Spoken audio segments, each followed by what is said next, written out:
Meat is the yardstick of protein foods because meat measures up to every protein need.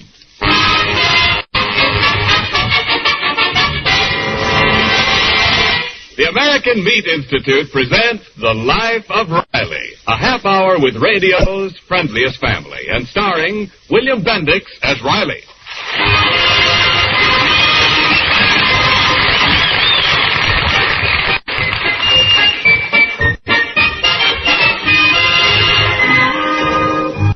When you buy shoes, you want to know not only what size, but also how well are they made. To get the right kind of proteins into your meals, you must know not only how much, but also how good. Meat is the yardstick of protein foods because meat measures up to every protein need. And now, The Life of Riley.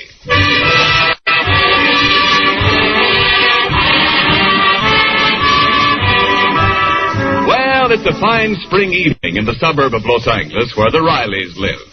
War worker Riley has just returned to the bosom of his family and is receiving a communique on current events at home. Pop, are you going to be busy after dinner? I don't know, Junior. Why? Well, you know that rabbit hut you built me? Yeah. Well, I think we got to add some guest rooms. Nothing doing, Junior. When I built you that hutch, I explained to you that it was only for one rabbit. I know, Pop, but you should have explained it to the rabbit. Say, how's about starting dinner, Dumpling? Just a minute, dear. What's your hurry? I'm just using strategy. Just once I want to reach for some meat without getting slashed by your Uncle Baxter. How you exaggerate. Uncle Baxter isn't a big eater. Of course, he does like to nibble now and then. Yeah, I've seen the way he nibbles. This morning there was a foxhole in the chocolate cake.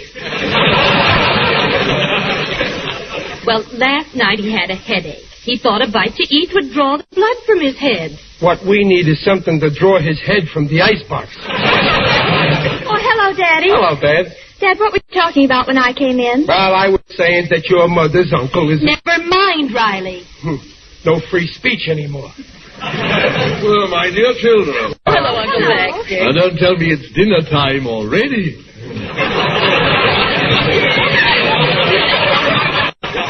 We don't have to tell you. You got a stomach with a built-in clock.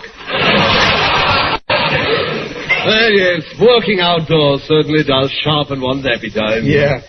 Uncle Baxter, tell me one thing. Did you pull up them weeds in the backyard? No, but I did something more important. I counted them. You counted them? Precisely. The breeding habits of weeds fascinate me. There are 82 more weeds today than there were yesterday. Uncle Baxter, you promised Riley you'd weed the Victory Garden for him. Oh, and so I shall. Next week. Until then, I shall be busy writing an article for Better Homes and Gardens, entitled, Take Heed, the Weed. Baxter, if you don't get a job pretty soon, you're going to find moss growing on you. And then I'll write an article entitled, Take Hold, the Mold. For goodness sake, stop bickering, you two. Oh, I almost forgot, Uncle Baxter. Here's a letter came for you. Oh, for me? Well, it's from my brother Buckley in New York. Excuse me, I must see what good old Buckley has to say. Oh, what's Uncle Buckley say? We'll see as soon as I find my glasses. If I know that big mouth, he'll have plenty to say. Now, Riley, you only met Uncle Buckley once at our wedding. What a chiseler. I invite him to the wedding. He eats all the sandwiches, drinks all the charged water, dances with all the dames. Then for a wedding present, he offers me a free chance on a punch board.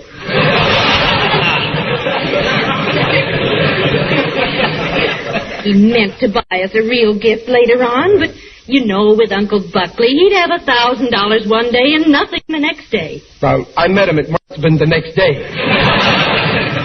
Children, great news. My brother Buckley's ship has come in at last. Listen to this. Dear Baxter, glad to hear how well you are doing with the Rileys. What he means is how well you are doing, the Rileys. I am now president of $1 million concern which is rapidly expanding. Could let you in on the ground floor. Wish you were here to discuss. But of course you have your own large affairs to think of. That's the way it always was with Buckley. Have $1,000 one day and $1 million the next. Hey, Baxter, if you was in New York, he'd give you a good job, wouldn't he? Yes, he does seem eager to have me by his side. Uncle Baxter, I just had one of my greatest ideas. Seeing that Uncle Buckley needs you, why don't you go to New York? What, and leave you all to shift for yourselves? Oh, no, I couldn't be so selfish. But, Uncle Baxter, if it meant a new start for you, we wouldn't mind your going. We'll be brave. But, children, this little nest has become home to me. Ah, this little nest will not miss one little bird. A vulture. It would be the making of you, Uncle Baxter. New York. What a town. The Empire State. The Waldorf Astoria. The Fulton Fish Market. But, Riley, Uncle Baxter hasn't enough money to go to New York. But he's going to have. How? I've got a little dough saved up, and I'm going to use it to start Baxter climbing up the ladder of success to Uncle Buckley's ground floor. What do you say? Oh, Riley, that's a wonderful idea. You know, it does sound attractive. Huh? By Jove, I'll do it. Boy, Uncle Baxter, right after Grub, you and me are going downtown and buy a ticket on the fastest train they've got.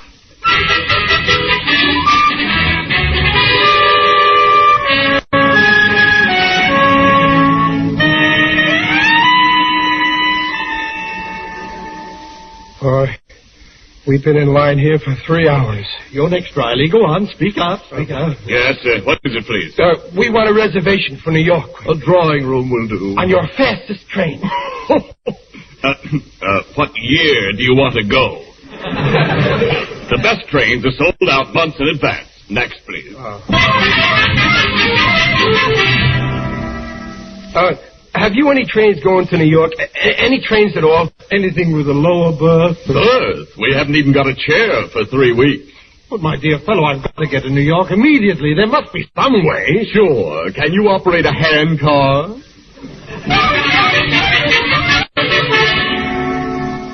Hey, Bud, how about a bus for New York? There's anything with seats in. Hey, Joe, here's a guy who wants a seat to New York.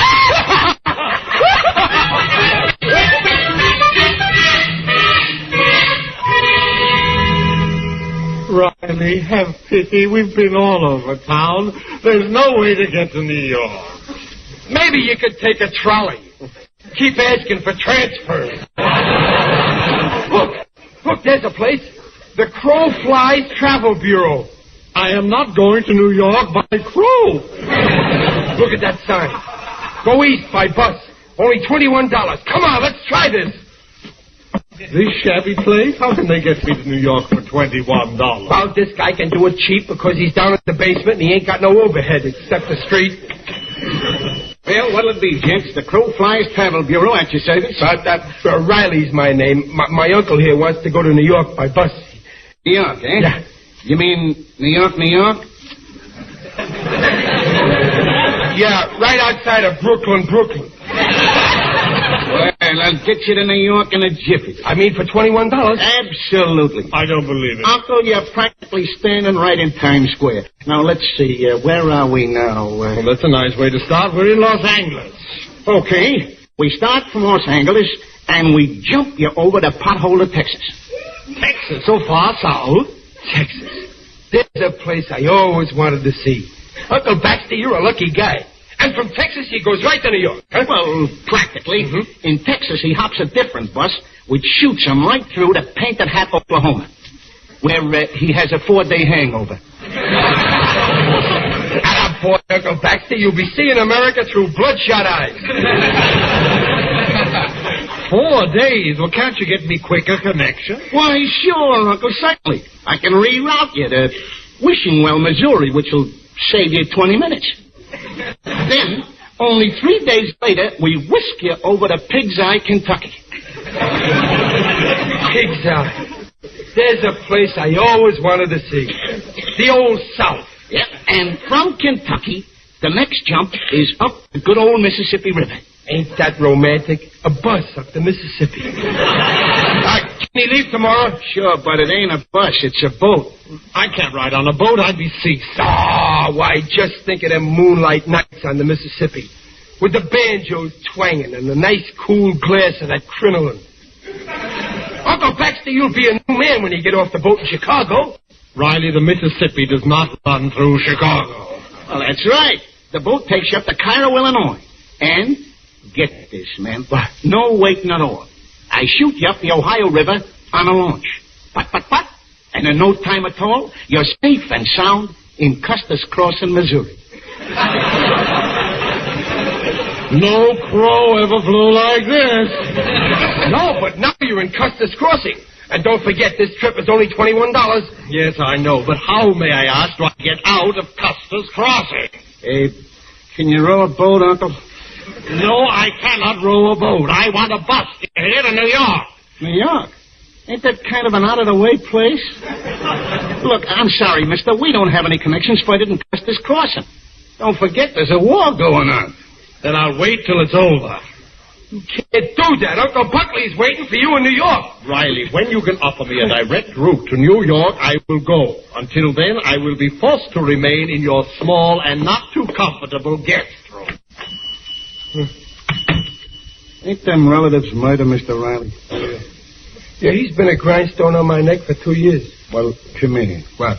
Listen. For $5, I know a voodoo woman who'd sell you go-away powders.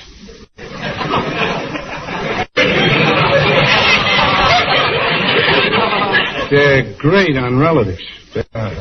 Oh, no, thanks just the same. Look, why don't you just lock them out? I couldn't do that. You see, he done me a favor once. 2 years ago, he gave me a pint of blood. Yeah? And ever since then, he's been taking it back drop by drop.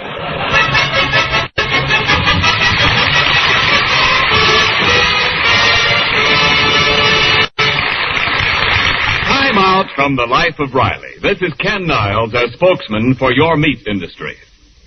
Today, if you took a trip through farm country in almost any part of our nation, you would see lush spring grasses growing taller and richer, the green fields of the western ranges, the bluegrass of Kentucky, clover and alfalfa, and dozens of other forage crops in field and pasture.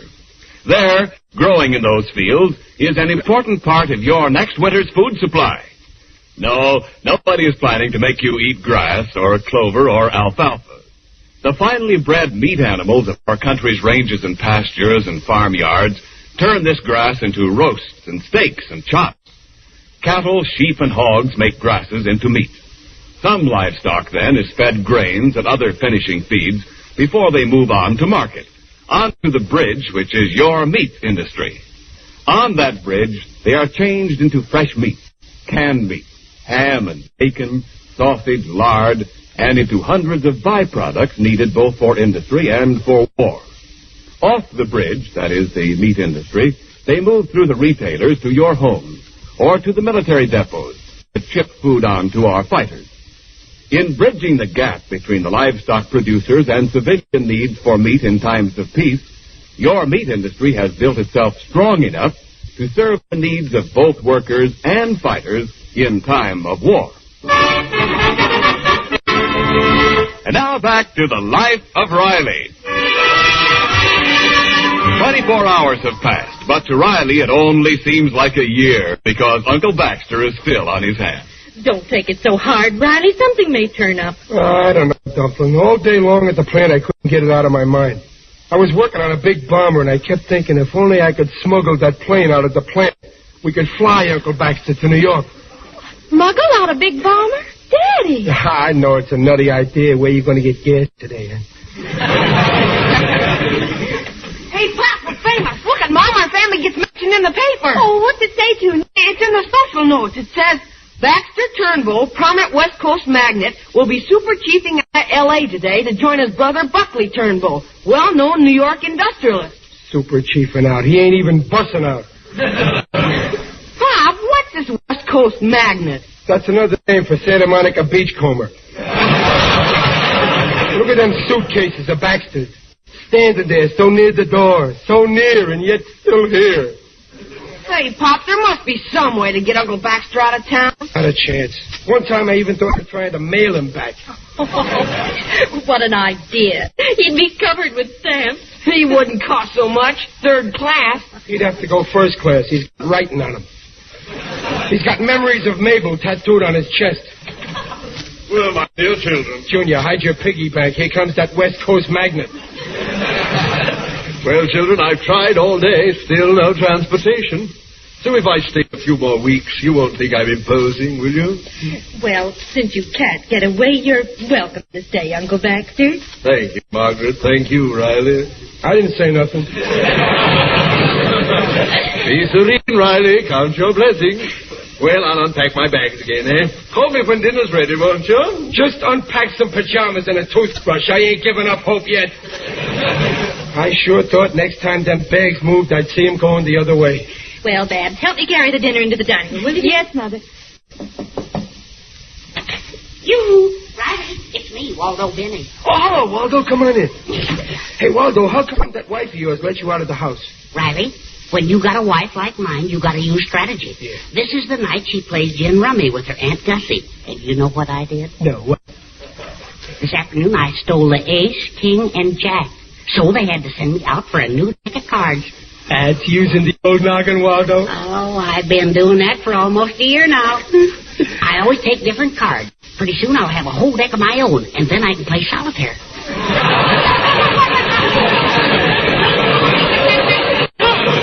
Waldo, when a man's outnumbered at his house, he gets to be pretty foxy, huh? Riley, What? I came to offer my sympathy. I hear your uncle isn't leaving after all. The 7-year itch is still with us. Riley, I have a way to get your uncle out of town. Waldo, if you can show me how to get Baxter a trip to New York, I'll never forget you. I can do it. I'm an expert on traveling. On account of someday, I'm going to run away myself. What? I knew I could never get away on a train or bus. They'd nab me, sure. Yeah. So I've kept in touch with another way out. What way? Every day of the week, somebody drives back east. Last week, there were 17 departures by auto. This week, it fell off to 12, but then... Now, never mind how many went. Is there one more going? Yes. Yes, sir. There's one going tonight, right through to New York. And there's room for one more passenger in that car, Riley. Waldo, that one more is going to be my Uncle Baxter. Come on, go phone the carpool. Tell him to come and pick up Baxter right away. Pleasure. Baxter, come in here. Hey, Babs, quick, come in. Junior, don't unpack them pajamas. Riley, what's wrong? What's wrong? Nothing. Everything's jake. Uncle Baxter, goodbye. I mean, listen. I got a way to get you to New York in a guy's car. But this is so sudden. Go, Riley. What's that? Daddy, what's happened? Peg, wish Uncle Baxter luck. He's leaving. I am? Junior, bring back his bags. He's leaving tonight. Okay. Babs, kiss your uncle goodbye. He's going any minute. Oh. Uncle Baxter, meet me. This is the smartest decision you ever made.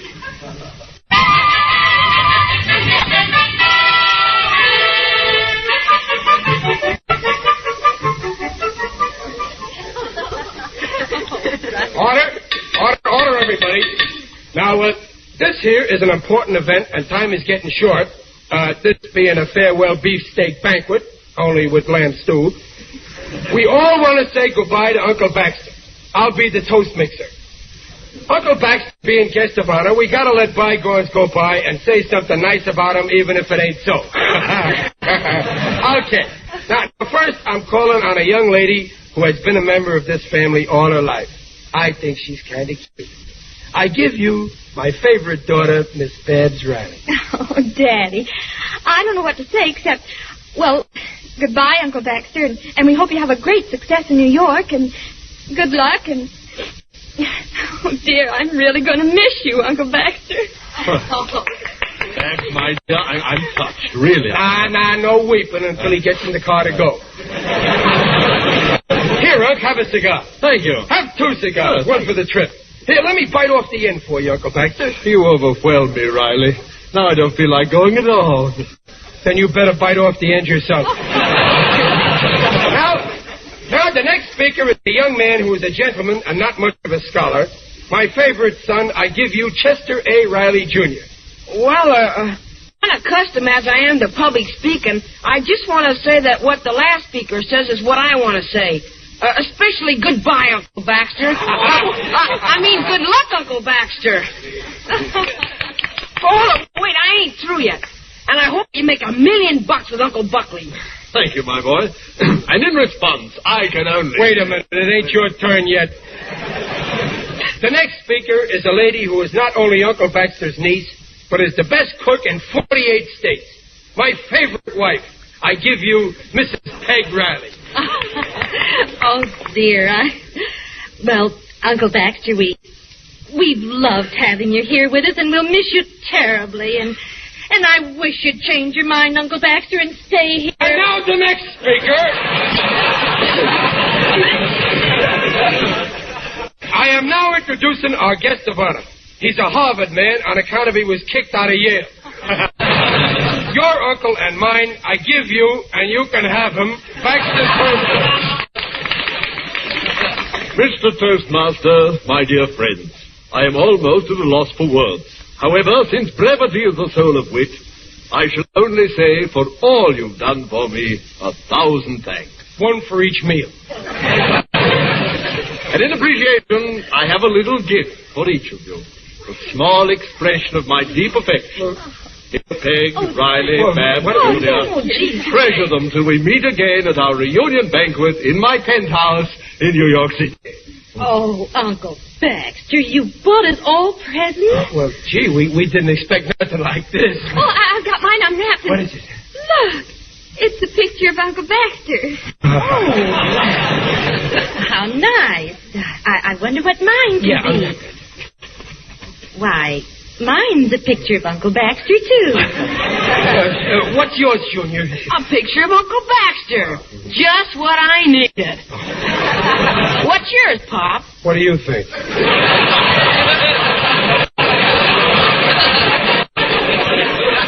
Uncle Baxter, when we look at your mug, your absence will be missed. And now for my speech. I got a little poem which I wrote up out of my own head. This poem was wrote a year ago so as to be ready for this event when you finally moved out. Let's hear it. Adios, Uncle Baxter. It's time for us to part. There's a great big lump of sadness in the middle of my heart. Farewell, dear Uncle Baxter. It's time to say goodbye. But if you say you're going to stay, I'll poke you in the eye. Hey, Pop, there's the car out there. Yeah, come on, Baxter. Get his bags, Junior. Here's your hat, Uncle Baxter. No, we're not going to a fire. Here's your bunch. Come on. I'm pulling at my sleeve.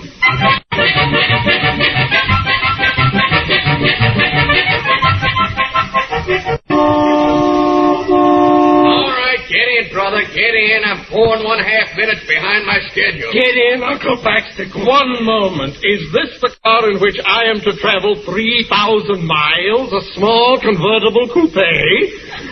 What's the difference? It'll be cozier. Oh, but Riley, it's crowded already. It's full of luggage and people. Plenty of room. Jump right in.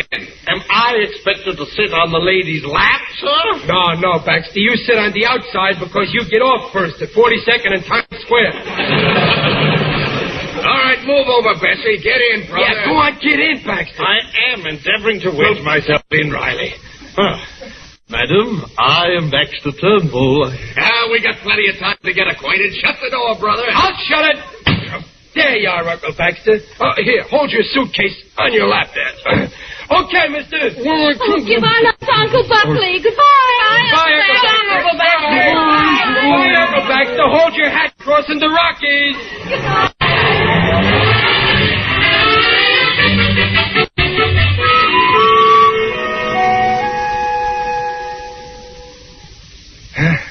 No use waving no more, Dumpling. The car's out of sight. I'm going in the house now and count the rooms.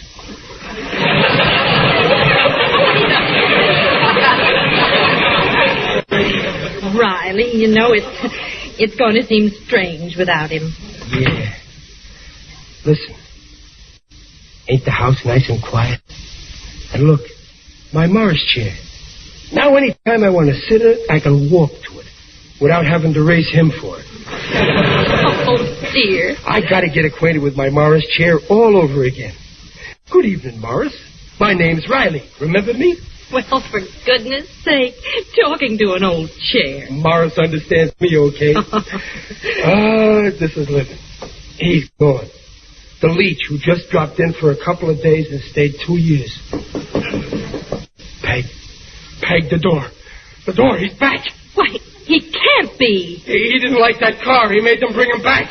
I'll see who it is. Yeah, go ahead, Junior.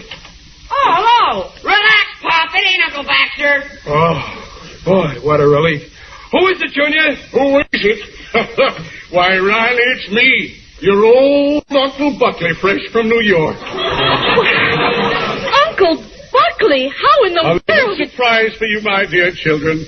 I just stopped in to spend a couple of days with you. My trunks will be here in the morning. This is restful. Hey, look! Already he's got my Morris chair.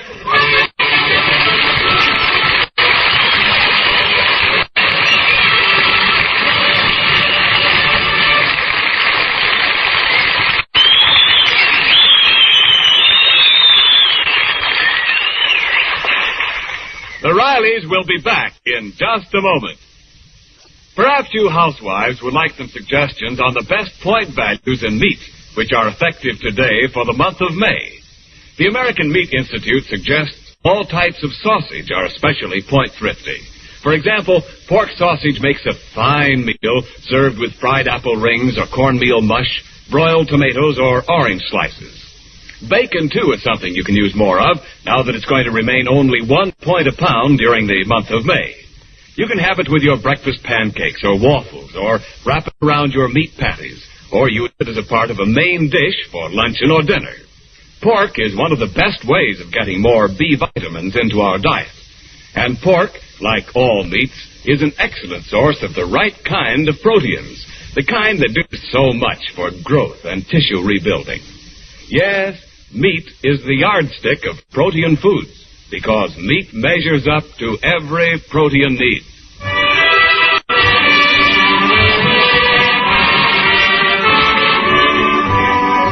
All statements regarding the nutritional value of meat made on this program are accepted by the Council on Foods and Nutrition of the American Medical Association.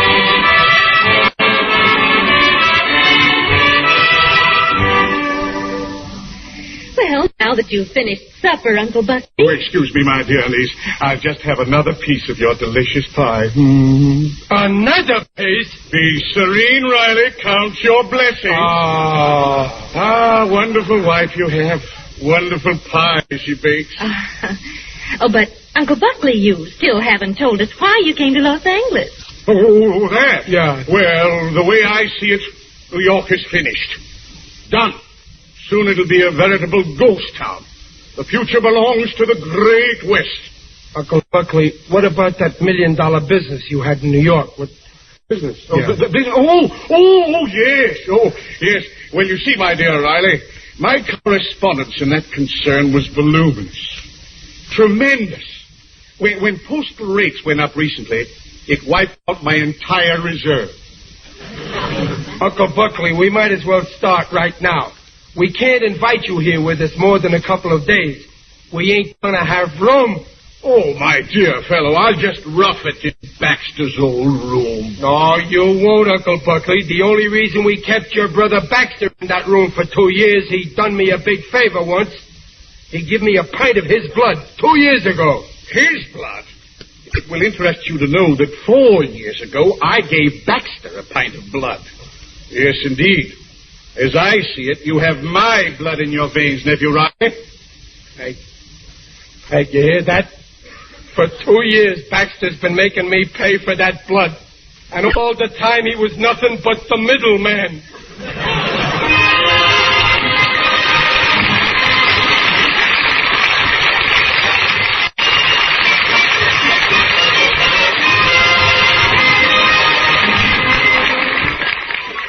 Well, Uncle Baxter's gone, but it looks like Uncle Buckley will be an even sharper thorn in Riley's side. Follow The Life of Riley, starring William Bendix and sponsored by the American Meat Institute, next week at this same time. Uncle Baxter was played by Hans Conried. The program was directed by Don Bernard with music by Lou Cosmo. William Bendix appears by arrangement with Hal Roach. This is Ken Niles inviting you to share The Life of Riley once again next week.